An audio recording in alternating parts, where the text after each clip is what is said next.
In Israel, protesters there calling for an end to the man-made starvation in Gaza.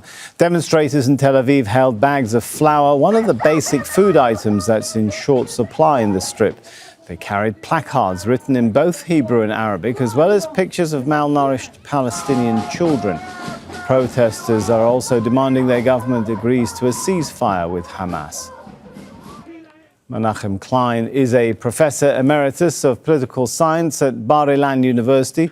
Joins us now from West Jerusalem. Good to have you with us. So, first of all, is international and domestic pressure against starvation at an inflection point?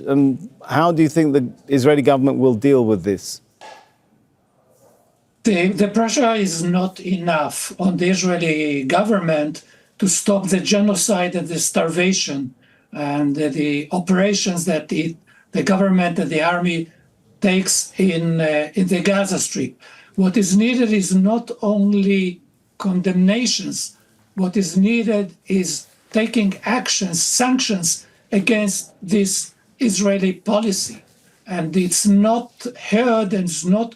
We don't feel it here in Israel. The domestic civil society pressure is in place, but it is done by a very few civil society organizations. Generally speaking, the Israeli society is a genocidal society. It's the end result of ongoing, of almost 2 years of dehumanization of the people, the Palestinian people in Gaza Strip.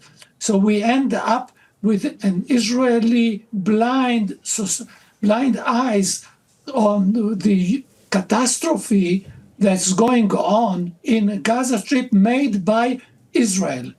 You referenced there the word policy. Do the killings of Palestinians, whether they're seeking food at GHF, this notorious Gaza Humanitarian Foundation sites, or the deaths from hunger indicate that starvation is actually a policy goal now of the Israeli Prime Minister?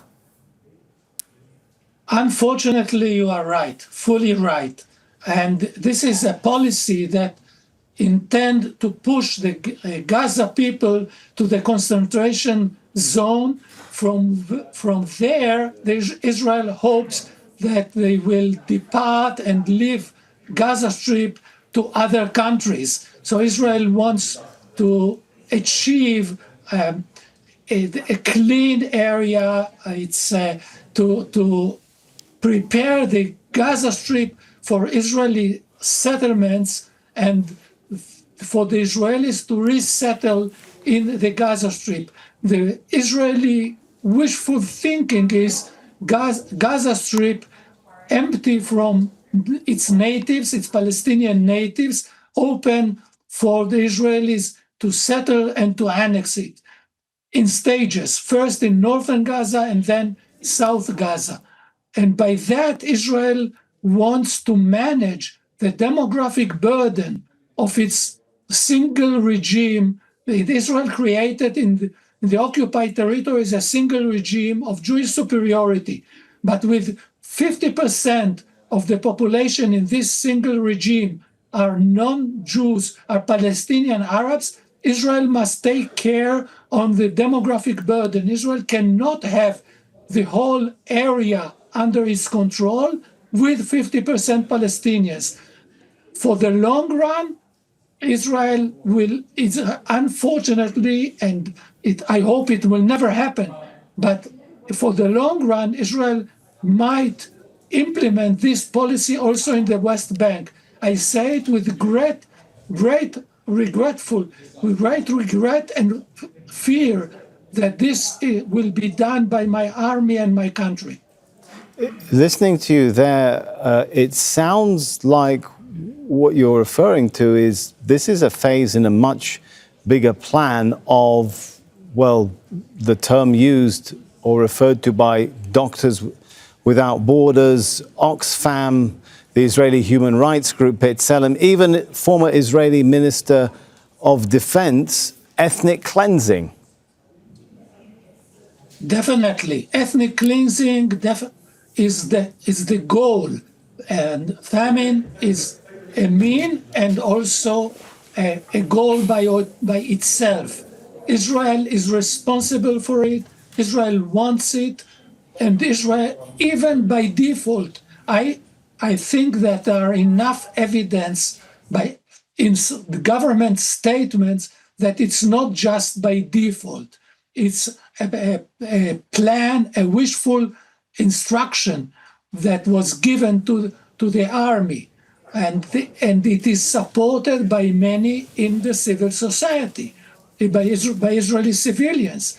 It's not such that the government is going mad, and it is extreme. It is extreme government without power base in the civil society. On the contrary, the government is supported by the Israeli society, unfortunately, and there is no effective parliamentarian opposition within the Knesset. The so-called opposition is paralyzed, and they are partners. By not doing enough to stop it, they are partners in this shameful operation. What does this ultimately mean for Israel's future, though, if it conducts ethnic cleansing, genocide, and it's provoking increasing international isolation, at least from some key countries in the global south? I hope that there will be a price for this Israeli policy. Up to now, we did not see that the international community rearranged the destroyed international order. We speak about international order as it is in force, as it was in the 20th century.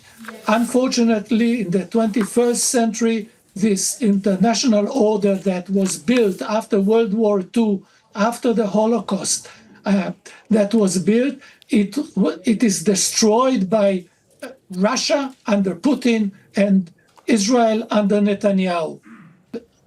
What is needed is to rebuild the international order, go back to the 20th century international order, and those who are in charge of destroying it must pay the price. The ICC arrest warrant against Netanyahu and Gallant became a dead word, not implemented, and even challenged by the United States. Unfortunately, the Israeli society, that about 80 years ago just only established this, the state of Israel was established by Holocaust survivors. The Israeli society now ignores the lessons of the Second World War and the Holocaust as if never existed. And this is a very, very shameful moral lesson for the Israeli society. Thank you so much. Good to get your thoughts on that. Menachem Klein there, Professor Emeritus of Political Science at Bar-Ilan University. Thank you. Make sure to subscribe to our channel to get the latest news from Al Jazeera.